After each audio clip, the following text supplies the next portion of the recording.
So moving past these type of shoes is we're going to get into what we call minimalistic shoes, which has become very popular over the last, I don't know, I guess 5 years or so. And you're going to see these shoes where the sole is purposely built to flex a lot, so that the sole is the opposite of our stability shoes, where we don't have hardly any flex in the sole. In these cases, we can take and we can move this sole all around, and especially in this case, there's basically just a thin strip of rubber and a very thin insole. But for the most part, the idea is that the foot is doing all the work and being able to engage the ground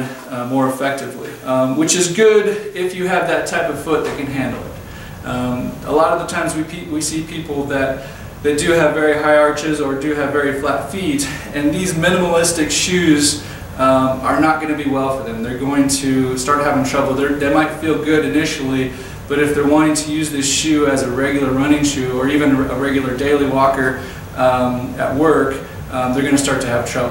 If you have a good foot and you've been running for years and you've played sports and you've never really had trouble with your feet, and you can kind of tell that you have a good neutral foot, then definitely I think the minimalistic shoes are worth trying, but you want to be a little cautious of that being your primary running shoe, especially if you're wanting to do lots of mileage, if you're wanting to do half marathons and marathons. You're probably not going to want to do these kind of shoes as your primary shoe. You want to use them maybe more for your training day, where you're going to do some speed work on grassy surfaces, or if you want to do trail work, that kind of thing, where we're conditioning your feet and you're getting that benefit, but you're not risking all that volume of impact, which these shoes just aren't made for.